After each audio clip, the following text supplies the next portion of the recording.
Warwick. Yeah, I mean, just looking at the list of candidates, Claire, I think I'd be very happy personally if the NUI panel was actually all women after this election, and I hope that is the case, and I hope that Laura is one of those women. I'm speaking here in a personal capacity today in many ways. I've had the privilege of knowing Laura for almost a decade. I was thinking back last time I was writing this, I was thinking of Laura turning up, and actually the first time I properly met you was at the 21st in my house, I think. So that's kind of, for anybody who knows my age, that's a long time ago. And I think all during that time I've been inspired. I think I've been inspired by her passion for equality. I think I've been inspired by her wisdom, and I've certainly been inspired by her work ethic. Laura is an incredibly hard worker. I think she demonstrated how hard she's willing to work in her tireless and often, I think, many people will agree, thankless years devoted to activating and advocating for students in Ireland, because you know, it's a hard group to mobilise, but also it's a hard group to serve, you know, given the breadth of different ideas, and I think Laura has certainly done that, both as USI Equality Officer and as USI President, supporting students who needed her care, and advocating and empowering those, and empowering those students who needed to be heard. Almost a year ago, we'll all remember, having registered 30,000 people to vote, Laura led a march of students to polling stations around Ireland, which made us the first country in the world to introduce same-sex marriage by popular vote. And for the first time in memory, young people queued outside polling stations to cast their vote. It was young leaders like Laura, and we have Menina in the room as well, and fantastic community leaders who reached out and engaged with young people and asked us to be part of positive change that was important to us.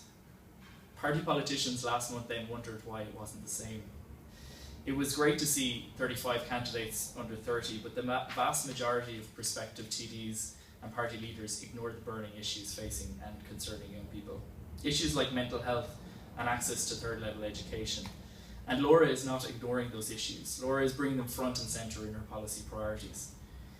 Laura's led change in many different ways, meaningful change, but like many of us, I think Laura knows that it doesn't stop there.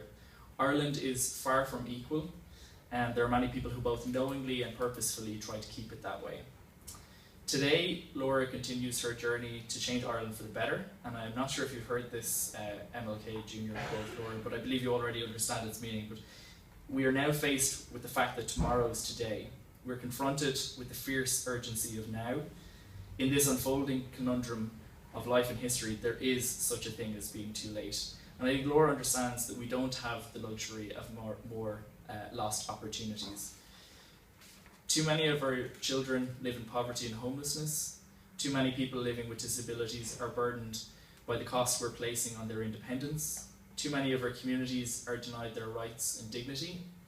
Too many women are forced to travel abroad for an abortion, a medical procedure which should be free, safe and legal in Ireland. And too many self-interest politicians are performing CPR in a dying political system.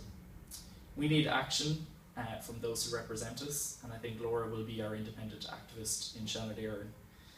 She'll fight for equality, speaking up for those of us that need her to, and working hard to reform a chamber which so badly needs new blood sitting on those blue seats. She'll fight to reduce income inequality, to ratify the UN Convention on the Rights of People with Disabilities, to end direct provision, to repeal the 8th, to guarantee housing for all, to fund accessible mental health services for young people, to invest in the arts. I want a voice in the Seanad that is fighting for these issues, and Laura has the experience, she has the range and breadth of policy priorities, and I think, like Claire was saying, we need more women in the Seanad, we need more young voices in the Seanad, and I think we need Laura Harmon in the Seanad. And if you want to see that voice in Seanad, representing a younger generation, people who can probably more accurately describe things like fraping than previous senators that we've had before, and really genuinely get the issues that are facing young people and understanding them and advocating for changes and issues of equality and social justice, then we must all in this room play our part. And that means donating, and I think we need to do that today. That means lobbying and canvassing as many of our friends that have NUI votes as possible in the coming days.